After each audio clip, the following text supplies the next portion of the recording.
आइए सुनते हैं कार्तिक मास महात्म्य कथा का छठा अध्याय, जिसमें नारद जी राजा पृथु को कार्तिक स्नान की विधि बताते हुए कह रहे हैं कि जब 2 घड़ी रात बाकी रहे तब तुलसी की मृतिका, वस्त्र और कलश लेकर जलाशय पर जाएं। कार्तिक में जहाँ कहीं भी प्रत्येक जलाशय के जल में स्नान करना चाहिए। गर्म जल की अपेक्षा ठंडे जल में स्नान करने से अधिक पुण्य की प्राप्ति होती है। उसमें भी अधिक पुण्य बाहरी कुएं के जल से स्नान करने का होता है। उससे भी अधिक पुण्य बावड़ी में और उससे भी अधिक पुण्य पोखर में स्नान करने से मिलता है। उससे भी अधिक झरने से और उससे भी अधिक पुण्य कार्तिक में नदी स्नान करने से होता है। नदी में भी अगर 2 नदियों का संगम हो तो अधिक पुण्य प्राप्त होता है, और यदि कहीं 3 नदियों का संगम मिल जाए तब तो पुण्य की सीमा ही नहीं है। स्नान करने से पहले भगवान का ध्यान करें और स्नान का संकल्प करें। फिर तीर्थ में उपस्थित देवताओं को अर्घ्य और आचमनीय दें और कहें कि हे कमलनाथ, आपको नमस्कार है। हे जलशाही भगवान, आपको प्रणाम है। हे ऋषिकेश, आपको नमस्कार है। मेरे दिए अर्घ्य को आप ग्रहण करें। वैकुंठ, प्रयाग और बद्रिकाश्रम में जहाँ कहीं भगवान विष्णु गए वहाँ उन्होंने 3 प्रकार से अपना पांव रखा था। वहाँ पर ऋषि, वेद यज्ञों सहित सभी देवता मेरी रक्षा करते रहें। हे जनार्दन, हे दामोदर, हे देवेश, आपको प्रसन्न करने के लिए मैं कार्तिक मास में विधि विधान से ब्रह्म मुहूर्त में स्नान कर रही हूँ। आपकी कृपा से मेरे सभी पापों का नाश हो। हे प्रभु, कार्तिक मास में व्रत और विधि पूर्वक स्नान करने वाला मैं आपको अर्घ्य देता हूँ। आप राधिका के साथ ग्रहण करें। हे कृष्ण, हे बलशाली राक्षसों का संहार करने वाले भगवान, हे पापों का नाश करने वाले, कार्तिक मास में प्रतिदिन दिए हुए मेरे इस अर्घ्य के द्वारा कार्तिक स्नान का व्रत करने का फल मुझे प्राप्त हो। इसके बाद भगवान विष्णु, महादेव और सूर्य नारायण का ध्यान करके जल में प्रवेश करें और नाभि के बराबर जल में खड़े होकर विधि से स्नान करें। गृहस्थी को तिल और आंवले का चूर्ण लगाकर स्नान करना चाहिए। सन्यासी को तुलसी की जड़ की मिट्टी लगाकर स्नान करना चाहिए।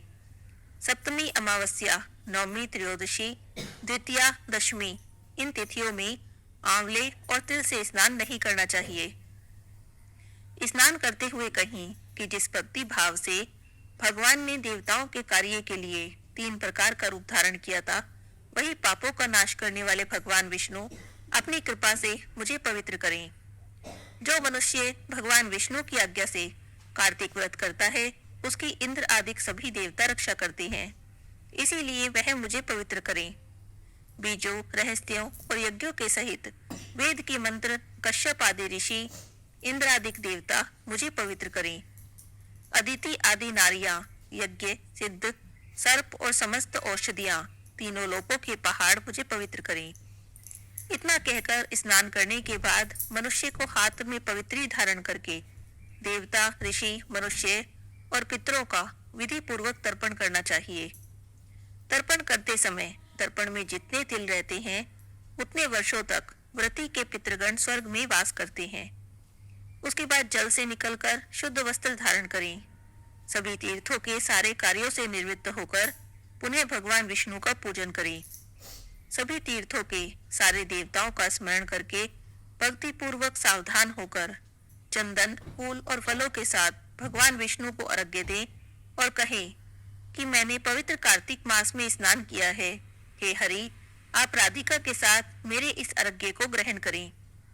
इसके बाद चंदन, फूल और तांबूल से वेद पाठी ब्राह्मणों का श्रद्धा से पूजन करें और उन्हें नमस्कार करें। ब्राह्मणों के दाएं पांव में तीर्थों का वास होता है, मुख में वेदों का और समस्त अंगों में देवताओं का वास होता है। अपने कल्याण की इच्छा रखने वाले को ना ही तो इनका अपमान करना चाहिए और ना ही इनका विरोध करना चाहिए। फिर एकाग्रचित्त होकर भगवान विष्णु की प्रिय तुलसी जी की पूजा करें, उनकी परिक्रमा करें, आरती करें और उन्हें प्रणाम करें। दीप दान करें और कहें कि हे देवी, हे तुलसी, देवताओं ने प्राचीन काल से तुम्हारा निर्माण किया है, ऋषियों ने तुम्हारी पूजा की है। हे विष्णु प्रिय तुलसी, आपको नमस्कार है। आप मेरे सभी दुखों को नाश करो। इस तरह जो मनुष्य भक्ति से कार्तिक का व्रत करते हैं, अनुष्ठान करते हैं, वे इस संसार के सभी सुखों का भोग करते हैं और अंत में मोक्ष की प्राप्ति करते हैं। यहाँ पर कार्तिक मास के छठे अध्याय की कथा समाप्त होती है। 7वें अध्याय की कथा हम कल सुबह सुनेंगे। अब सुनते हैं कार्तिक स्नान की कहानी। बहुत समय पहले की बात है। किसी गांव में एक सास बहू रहती थी। आया कार्तिक का महीना तो सारे गांव वाले कार्तिक नहाने गंगा जी जाने लगे।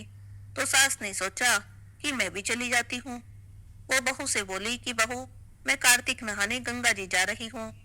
तब बहू ने पूछा कि बाजाजी, कार्तिक नहाने से क्या होता है? तब सासू बोली कि कार्तिक नहाने से, कार्तिक में पूजा करने से सारी मनोकामनाएं पूरी हो जाती हैं, घर में अन्न धन के भंडारे भरते हैं, बेटे पोते का सुख मिलता है। तब बहू बोली कि सासू जी, ऐसी बात है तो मैं भी नहाऊंगी। सासू बोली, नहीं, अभी तो तुम छोटी हो, तुम्हारी उम्र नहीं हुई ये सब काम करने की। अभी तो तुम मुझे नहाने दो, तुम घर पर रहो, मैं नहाकर आ जाऊंगी। सास इतना कहकर चली गई। बहू ने पीछे से सोचा कि कार्तिक तो मैं भी नहाऊंगी। वो गई कुम्हार के घर और वहां से 33 मिट्टी के कुंडे ले आई। कुंडे होते हैं जो पुराने जमाने में जब मटका भर के रखते थे तो उसके नीचे एक बर्तन रखते थे मिट्टी का, उसे कुंडा कहते थे। वो 33 कुंडे ले आई। उसने वे सारे जाकर छत पर रख दिए। रोज रात को एक कुंडा भरकर रख देती और सुबह उठकर नहाती और कहती, सासू नहावे उंडे, बहू नहावे कुंडे, हर हर गंगे, मन चंगा तो कठौती में गंगा। इतना कहती तो गंगा जी की धारा बहू के कुंडे में आ जाती। बहू नहाकर कुंडे को उल्टा करके रख देती। एक दिन सासू जी गंगा जी में नहा रही थी तो सासू जी की नथ गंगा जी में गिर गई। घर पर बहू नहा रही थी, कहने लगी, ए गंगा मैया, आप अपनी धारा मेरे कुंडे में लाओ। उसके बाद बोली, सासू नहावे उंडे, बहू नहावे कुंडे, हर हर गंगा, मन चंगा तो कठौती में गंगा। इतना बोलना था कि गंगा जी की धारा उसके कुंडे में आ गई। वो नहाने लगी तो उसकी सास की नथ उसके हाथों में आ गई। बहू ने नथ देखी तो पहचान ली। सोचने लगी, ये तो मेरी सासू जी की नथ है। करते करते कार्तिक का महीना पूरा हो गया। सासू जी गंगा जी से वापस आई तो बहू सासू जी का सामान लेने गई। उसने सासू जी की नथ पहन रखी थी। सास की नजर बहू पर पड़ी तो उसने तो अपनी नथ पहचान ली। सोचने लगी, ये तो मेरी नथ है। बहू से पूछा, ये मेरी नथ तेरे पास कैसे आ गई? तब बहू बोली, सासू जी, आप तो नहाने बैठे थी उंडे, मैं कुंडे। उसके बाद मैंने राधा दामोदर जी का नाम लिया, जिससे रोज गंगा मैया की धारा मेरे कुंडे में आ जाती। यह नथ उसी धारा में बहकर आ गई और मुझे मिल गई। तब सासू बोली, ठीक है बेटी, मैंने कार्तिक नहाया है, मुझे उसको उद्यापन करना है, ब्राह्मणों को भोजन कराना है। तब बहू बोली कि जी, आप 4 ब्राह्मणों को भोजन करा देना, मेरे भी 2 ब्राह्मण जिमा देना, क्योंकि मैं भी कार्तिक नहाई हूँ। तब सास बोली, तू कहाँ से कार्तिक नहा ली, कहाँ से गंगा जी नहा ली? तब बहू ने कहा, आओ सासू जी, ऊपर चलो, मैं दिखाती हूँ। अब सास बहू छत पर गई तो वहां देखा 33 कुंडे उल्टे पड़े थे और वे सारे सोने के हो गए थे। तब बहू ने कहा कि मैं रोज रात को एक कुंडा भर के रखती थी, रोज सुबह सवेरे उठकर नहाती और कुंडे को उल्टा करके रख देती।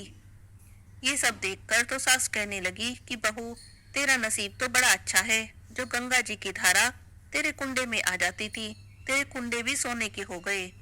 मेरे तो मन में अहंकार था, ऊपरी मन से कार्तिक नहाने गई थी, इसीलिए मुझे तो कुछ भी नहीं मिला। लेकिन तुमने श्रद्धा से मन से कार्तिक नहाया, जिससे कार्तिक के देवता राधा दामोदर भगवान की कृपा तुम्हारे ऊपर हुई।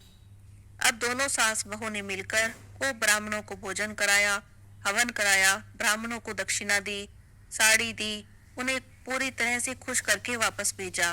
हे गंगा मैया, हे कार्तिक के देवता, जैसे आपने बहू पर अपनी कृपा बनाए रखी, वैसे ही कहते सुनते सब पर अपनी कृपा बनाए रखना, सबकी मनोकामना पूरी करना, सबका कार्तिक स्नान पूरा करना, सबको अपने कार्तिक स्नान का पूरा फल देना।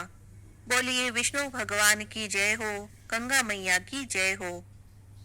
अब आपको सुनाती हूँ कार्तिक मास में सुनी जाने वाली तारा भोजन की कहानी। बहुत समय पहले की बात है।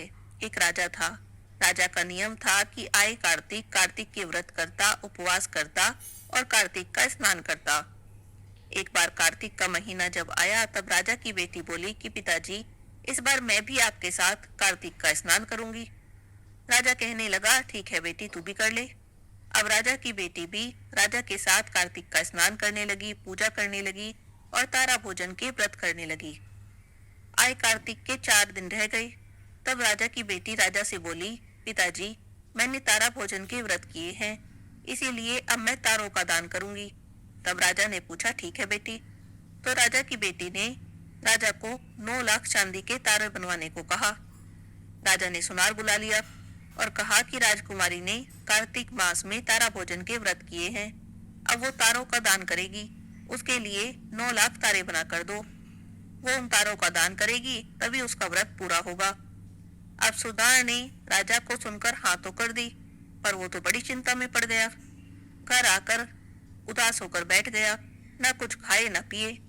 उसकी पत्नी ने उसे उदास चिंतित देखा तो पूछने लगी, क्या बात है, ऐसे मुंधे माथे क्यों बैठे हो? तब सुनार कहने लगा कि राजा ने मुझे 9 लाख तारे बनाने को कहा है, इतने सारे तारे बनाकर कैसे दूंगा, और मुझे तो तारे बनाने आते भी नहीं। तब उसकी पत्नी कहने लगी, इसमें चिंता करने की क्या बात है, चांदी का एक गोल पत्रा काट देना, उसमें कलियां काट देना और छोटे छोटे तारे बनाकर राजा को दे देना। सुनार को अपनी पत्नी की बात जच गई। उसने अपनी पत्नी के बताए अनुसार तारे बनाए और राजा को दे दिए। राजकुमारी ने 9 लाख तारों का दान किया और अपने व्रत का उद्यापन कर लिया। दान को देखकर भगवान का तो सिंहासन डोला। भगवान हरि ने अपने दूतों से कहा कि जाओ और देखो कि कौन तारा भोजन के व्रत कर रहा है। अब दूत धरती पर आए, तब देखा कि राजकुमारी ने तारा भोजन के व्रत किए हैं और अब वो चांदी के तारों का दान कर रही है। वे हरि जी के पास जाकर बोले कि हे नारायण, राजकुमारी ने बड़े नियम से तारा भोजन के व्रत किए और उद्यापन किया। तब भगवान ने राजकुमारी को लाने का आदेश दिया। दूत जाकर राजकुमारी से बोले कि तुमने तारा भोजन के व्रत किए हैं, भगवान तुमसे प्रसन्न है और तुम्हें वैकुंठ में बुलाया है। लेकिन राजकुमारी ने जाने से मना कर दिया। वो बोली कि मैं अकेली नहीं जाऊंगी, जिन लोगों ने तारा भोजन के व्रत में मेरी सहायता की है सबको साथ लेकर जाऊंगी। तब दूत एक बड़ा सा विमान लेकर आए और सबको साथ लेकर चले। यह देखकर राजकुमारी के मन में तो अभिमान आ गया। उसने सोचा कि मैं तारा भोजन के व्रत नहीं करती तो सबको वैकुंठ कैसे मिलता। अभिमान को देखकर दूतों ने उसे वहीं पर उतार दिया और कहने लगे कि तुम्हें अपने ऊपर अभिमान हो गया है, इसीलिए तुम इस विमान में नहीं जा सकती। बाकी लोगों को लेकर दूत वैकुंठ पहुंच गए। भगवान श्री हरि ने पूछा कि इनमें से तारा भोजन के व्रत करने वाला कौन है। तब दूत कहने लगे कि जिसने तारा भोजन के व्रत किए थे उसे तो अभिमान हो गया था, इसीलिए हम उसे धरती पर ही छोड़ आए। जिन लोगों ने कार्तिक के व्रत में तारा भोजन के व्रत में उसकी सहायता की थी उन्हें हम ले आए हैं। इसने राजकुमारी की कहानी सुनी, इसने राजकुमारी के लिए 9 लाख तारे बनाए। ऐसा कहकर दूतों ने सबका परिचय दिया। तब राजकुमारी ने भगवान से क्षमा प्रार्थना की। तब भगवान प्रकट हुए और कहने लगे कि अभिमान के कारण तुम्हें तुम्हारे व्रत का फल नहीं मिला। अब तुम्हें श्रद्धा से दोबारा से तारा भोजन के व्रत करने पड़ेंगे, कार्तिक का स्नान करना पड़ेगा, तभी तुम्हें तुम्हारे व्रत का फल मिलेगा। अगले कार्तिक राजकुमारी ने फिर से श्रद्धा से कार्तिक का स्नान किया, तारा भोजन का व्रत किया। हरि के दूत आए और विमान में बैठाकर आदर के साथ उसे वैकुंठ में ले गए। हे कार्तिक के भगवान, जैसे आपने राजकुमारी के ऊपर अपनी कृपा की, वैसे ही कथा कहानी सुनने वाले सबके ऊपर अपनी कृपा बनाए रखना। बोलिए विष्णु भगवान की जय हो। अब सुनते हैं कार्तिक मास में रोज सुनी जाने वाली तुलसा माता की कहानी। बोलिए तुलसा माता की जय हो। एक गांव में एक बुढ़िया माई रहती थी। बुढ़िया माई भगवान विष्णु की पक्की भक्त थी। रोज मंदिर जाती, पूजा करती, पूजा करके तुलसी जी की सेवा करती, तुलसी जी को जल से सींचती, परिक्रमा करती, कथा पढ़ती, आरती करती। यह उसका रोज का नियम था। नियम से कार्तिक नहाती। आया कार्तिक का महीना। बुढ़िया माई सुबह 4 बजे उठकर कार्तिक का स्नान करने लगी। रोज नहा धो के मंदिर जाती और वहां पूजा करती, कार्तिक का महात्म पढ़ती, कथाएं पढ़ती, तुलसी जी की सेवा करती। तो उस दिन भी बुढ़िया माई ने तुलसी जी की सेवा की, जल दिया, परिक्रमा की। आते टाइम तुलसी जी से प्रार्थना करने लगी, हे तुलसी माता, मैं तेरा बिड़वा सींचती हूँ, तुम मुझे बहू दो, पीताम्बर की धोती दो, मीठा मीठा घास दो, वैकुंठ का वास दो, चटकी की चाल दो, पटके की मौत दो, झालर की झनकार दो, दाल भात का जिब्बन दो, ग्यारस का दिन दो और कृष्ण का कांधा दो। ऐसी प्रार्थना वह बुढ़िया माई रोज करने लगी। बुढ़िया माई की प्रार्थना सुनकर तुलसा माता सूखने लगी। भगवान ने देखा तो उन्हें बड़ी चिंता हुई। एक दिन भगवान ने तुलसी देवी से पूछा, हे देवी, क्या बात है? कार्तिक का महीना है, इतनी औरतें तुम्हारी पूजा करती हैं, गाती हैं, बजाती हैं, तुम्हें तो खुश रहना चाहिए, तुम सूखती क्यों जा रही हो? तब तुलसी माता ने कहा, भगवान, बस आप मेरे मन की मत पूछो। तो भगवान कहने लगे कि देवी, मैं नहीं पूछूंगा तो कौन पूछेगा? बताओ क्या बात है, तुम क्यों सूखती जा रही हो? तब तुलसी माता बोली कि बाकी सब तो ठीक है भगवान, एक बुढ़िया माई आती है, रोज ऐसे प्रार्थना करती है कि हे तुलसी माता, मैं तेरा बिड़वा सींचती हूँ, तुम मुझे बहू दो, पीतांबर की धोती दो, मीठा मीठा घास दो, वैकुंठ का वास दो, चटके की चाल दो, पटके की मौत दो, झालर की झनकार दो, दाल भात का जिम्मन दो, ग्यारस का दिन दो और कृष्ण का कांधा दो। मैं बुढ़िया माई को सब दे दूंगी, लेकिन आप कृष्ण जी का कांधा कहाँ से दूंगी? तब भगवान बोले, बस इतनी सी बात है, आप चिंता न करो देवी, जब वह मरेगी तो मैं खुद ही उसे कांधा देने आ जाऊंगा। अब आप चिंता मत करो। इतनी बात सुनकर तुलसी माता निश्चिंत हो गई। करते करते कार्तिक का महीना पूरा होने को आया। अब बुढ़िया माई एक दिन सुबह कार्तिक नहा के वापस आ रही थी तो आते समय रास्ते में पत्थर पड़ा था। सुबह अंधेरे में बुढ़िया माई को पत्थर दिखाई नहीं दिया, ठोकर लग गई, ठोकर खाकर गिर पड़ी। गिरते ही बुढ़िया माई के प्राण निकल गए। आसपास के लोगों ने बुढ़िया माई को गिरते देखा तो इकट्ठा हो गए और उठाने लगे, लेकिन बुढ़िया माई किसी से हिलाए नहीं हिले। सबने पूरी जोर लगाकर कोशिश कर ली, लेकिन वे बुढ़िया माई को हिला तक नहीं सके। तो सभी लोग आपस में निर्चा चर्चा करने लगे कि हम तो सोचते थे कि बुढ़िया माई बड़ी संस्कारी है, बहुत पूजा पाठ करती है, लेकिन ये तो बड़ी पापिन थी, मर गई लेकिन हिलाए भी नहीं हिल रही। थोड़ी देर में वहां पर भीड़ जमा हो गई। भगवान भी बूढ़े ब्राह्मण का वेश बनाकर वहां पर आए। पूछने लगे कि इतनी भीड़ क्यों लगा रखी है? तो सब लोग कहने लगे कि एक बुढ़िया मर गई है, लगता है बड़ी पापनी थी, किसी से उठ भी नहीं रही है। तब भगवान कहने लगे कि लाओ जरा मैं कोशिश करके देखूं। तो सभी लोग हंसने लगे कि इतने लोगों ने कोशिश कर ली, उनसे नहीं हिली तो तुम क्या कर लोगे? तब भगवान कहने लगे, मुझे कोशिश तो कर लेने दो। भगवान बुढ़िया माई के पास गए और जाकर उसके कान में कहने लगे, ले बुढ़िया माई, तू भी अपने मन की कर ले, अड़ुआ ले, गड़ुआ ले, पीतांबर की धोती ले, मीठा मीठा घास ले, वैकुंठ का वास ले, चटकी की चाल ले और पटके की मौत ले, झालर की झनकार ले, दाल भात का जिम्मन ले, ग्यारस का दिन ले और कृष्ण का कांधा ले। बस इतनी बात सुननी थी कि बुढ़िया माई हल्की हो गई। भगवान अपने कंधे पर ले गए। हे तुलसी माता, जैसे आपने बुढ़िया माई की मनोकामना पूरी की, जैसे उन्हें मुक्ति दी, वैसे ही इस कथा को कहते सुनते सबकी मनोकामना पूरी करना और सबकी रक्षा करना, सबको मुक्ति देना। बोलिए तुलसी माता की जय हो। अब सुनते हैं कार्तिक मास की सभी कहानियों के साथ सुनी जाने वाली तपसी लपसी की कहानी। इस कहानी को सुने बिना किसी भी कथा कहानी का फल नहीं मिलता। एक तपसी था और एक लपसी था। तपसी तो भगवान की तपस्या करता और लपसी रोज सवा सेर की लापसी बनाता, भोग लगाता, घंटी बजाता और जीव लेता। एक दिन दोनों में झगड़ा हो गया। तपसी बोला कि मैं बड़ा हूँ, लपसी कहने लगा कि नहीं मैं बड़ा हूँ। तपसी बोला कि मैं रोज भगवान की तपस्या करता हूँ, इसीलिए मैं ही बड़ा हूँ। लपसी बोला कि मैं रोज भगवान को सवा सेर की लापसी का भोग लगाता हूँ, इसीलिए मैं बड़ा हूँ। दोनों आपस में झगड़ रहे थे। नारद जी वहां से गुजरे तो दोनों को झगड़ते देखा। पूछने लगे कि क्यों झगड़ रहे हो? तब दोनों ने अपनी अपनी बात कह दी। नारद जी बोले कि तुम लोग आपस में झगड़ा मत करो, तुम में से कौन बड़ा है इस बात का फैसला मैं कर दूंगा। अगले दिन सुबह सुबह तपसी और लपसी दोनों नहा कर आ रहे थे। नारद जी ने दोनों के रास्ते में सवा सवा करोड़ की अंगूठी रख दी। तपसी ने अंगूठी देखी तो उसने तुरंत उठा ली। इतनी कीमती अंगूठी देखकर उसके मन में लालच आ गया। सोचने लगा कि बड़ी कीमती अंगूठी है, इसे बेचूंगा, बहुत सारे पैसे मिलेंगे। उन पैसों से एक बहुत बड़ा यज्ञ करूंगा और अपने आप को बड़ा साबित कर दूंगा। उधर लपसी ने अंगूठी देखी तो सोचने लगा, अरे किसी की कीमती अंगूठी गिर गई है, लेकिन उसने अंगूठी को हाथ तक नहीं लगाया। सोचने लगा कि कहीं मैंने उठा ली तो चोर डाकू मेरे पीछे पड़ जाएंगे, कहीं मुझे मार दिया तो। वो तो रोज की तरह सवा सेर की लापसी बनाई, भगवान को भोग लगाया, घंटी बजाई और जीभ लिया। थोड़ी देर में नारद जी वहां पर आए। दोनों कहने लगे कि बताओ नारद जी, हम दोनों में से कौन बड़ा है। तो नारद जी बोले कि दोनों खड़े हो जाओ। दोनों खड़े हो गए।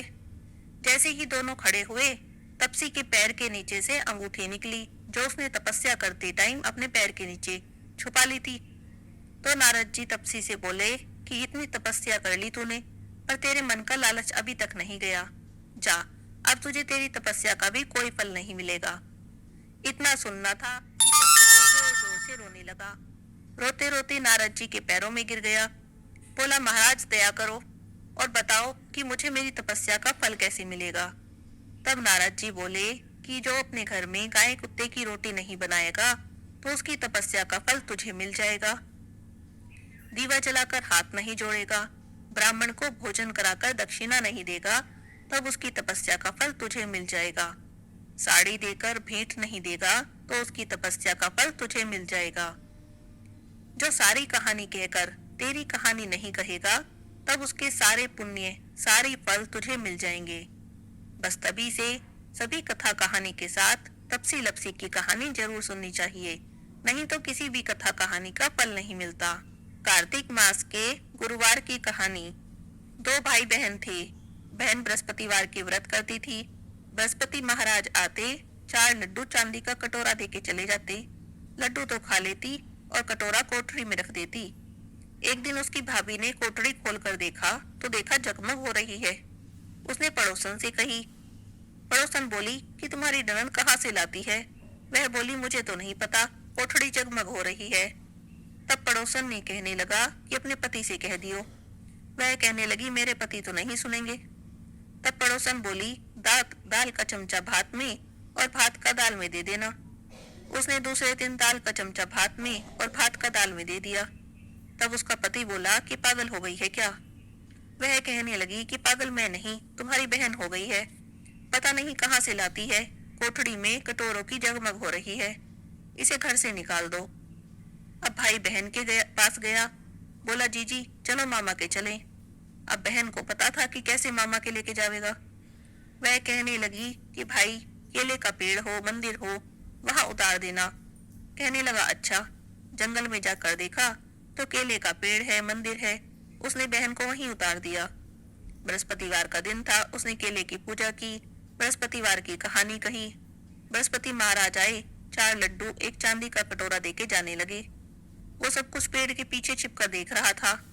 निकल कर आया और बृहस्पति भगवान के पैर पकड़ लिए। बृहस्पति भगवान बोले, छोड़ पापी मेरे पैर, कुंवारी कन्या के कलंक लगावे है, ये तो सत के व्रत करे है, इसे ये सब कुछ मैं दे के जाऊं हूँ, इसको तो विदा करके भी फिक्र मत करना। अब बहन को वापस घर लेकर आ गया। भाभी दरवाजे पर ही खड़ी थी, देखकर बोली, तू फिर वापस ले आया। तब वो बोला कि मेरी बहन से कुछ मत कहना, मेरी बहन तो बृहस्पतिवार के व्रत करती है, बृहस्पति भगवान दे के जाते हैं। भाभी बोली, चलो देखूंगी इसके बृहस्पति महाराज को भी। सारी नगरी में बोलाई कि सब अपने अपने बच्चों को लेकर मेरे घर आ जाना, मेरी ननद बृहस्पतिवार के व्रत रखती है, सबको 4-4 लड्डू और चांदी का कटोरा बांटेगी। अब तो बहन एक टांग पर खड़ी हो गई और बृहस्पति महाराज से प्रार्थना करने लगी, बृहस्पति महाराज अब मेरी लाज रखो। 3 बार कहा। बृहस्पति महाराज आए, सबको 4-4 लड्डू और चांदी का कटोरा देके चले गए। हे बृहस्पति महाराज, जैसे आपने उस लड़की की लाज रखी, सब किसी की रखियो, कहते सुनते हुंकारा भरते की। बोलिए बृहस्पति देव महाराज की जय हो। तुलसी माता की आरती। तुलसी महारानी नमो नमो, तुलसी महारानी नमो नमो, हरि के पटरानी नमो नमो, तुलसी महारानी नमो नमो। धन तुलसी पूर्ण तप कीनो, शालिग्राम बनी पटरानी, नमो नमो तुलसी महारानी, नमो नमो। जहाँ के पत्र मंजरी कोमल, श्रीपति कमल चरण लपटानी, नमो नमो तुलसी महारानी, नमो नमो तुलसी महारानी, नमो नमो हरि की पटरानी, नमो नमो। कौन से महीने में बोई रानी तुलसा, कौन से महीने में हुई हरियाली, नमो नमो तुलसी महारानी, नमो नमो। कौन से महीने में हुई तेरी पूजा, कौन से महीने में हुई पटरानी, नमो नमो तुलसी महारानी, नमो नमो। आषाढ़ मास में बोई रानी तुलसा, सावन मास में हुई हरियाली, नमो नमो तुलसी महारानी, नमो नमो। कार्तिक मास में हुई तेरी पूजा, मंगसिर मास में हुई पटरानी, नमो नमो तुलसी महारानी, नमो नमो। धूप दीप नैवेद्य आरती, पुष्पन की वर्षा बरसानी, नमो नमो तुलसी महारानी, नमो नमो। 56 भोग 3600 व्यंजन, बिन तुलसी हरि एक न मानी, नमो नमो तुलसी महारानी, नमो नमो। जो कोई तुलसा जी को सवेरे गाए, श्री कृष्ण के दर्शन पाए, नमो नमो तुलसी महारानी, नमो नमो। जो कोई तुलसी जी को दोपहर को गाए, खीर खांड के भोग लगाए, नमो नमो तुलसी महारानी, नमो नमो।